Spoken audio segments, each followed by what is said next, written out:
Bonjour à tous et bienvenue dans cette nouvelle émission de Pourquoi Padre. Nous avons aujourd'hui une longue question de lumière, très joli prénom. En lisant dans ma Bible, dans l'Apocalypse, l'ange montre Jésus-Christ, Dieu vivant en notre Père qui est rempli de lumière. Mais Jean ne décrit nullement le Christ en croix.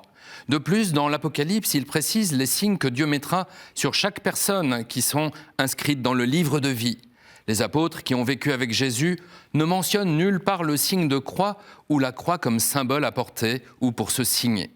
Donc la question est, qui a choisi de faire de la croix, instrument de souffrance et de torture, le symbole de la rédemption pour le chrétien?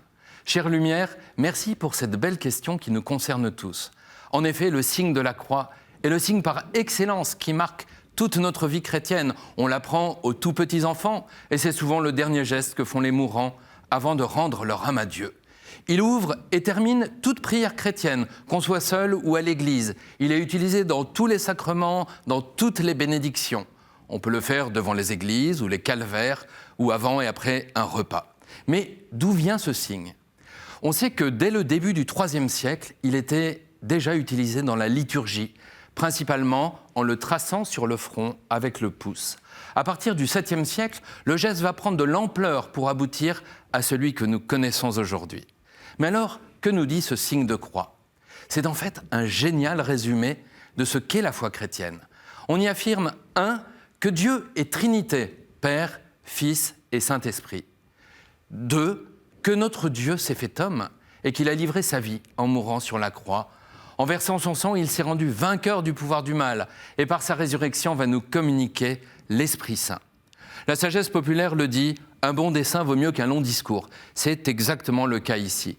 Nous ne savons pas toujours comment expliquer ou défendre notre foi parce que cela nous paraît compliqué. Par le signe de croix, tout est dit. Chaque signe de croix est donc une profession de foi.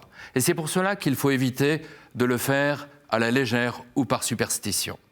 Je ne peux terminer sans vous montrer comment nous devons faire le signe de croix dans l'Église catholique, au nom du Père et du Fils et du Saint-Esprit. Amen. Cet Amen qui termine le signe de croix, c'est tout l'engagement de notre foi et de notre liberté. Chère Lumière, merci pour votre question. On peut poser d'autres questions en envoyant un mail à l'adresse pourquoipadre@ktotv.com ou alors sur les réseaux sociaux. Vous retrouverez cette vidéo et plein d'autres sur ktotv.com. À bientôt.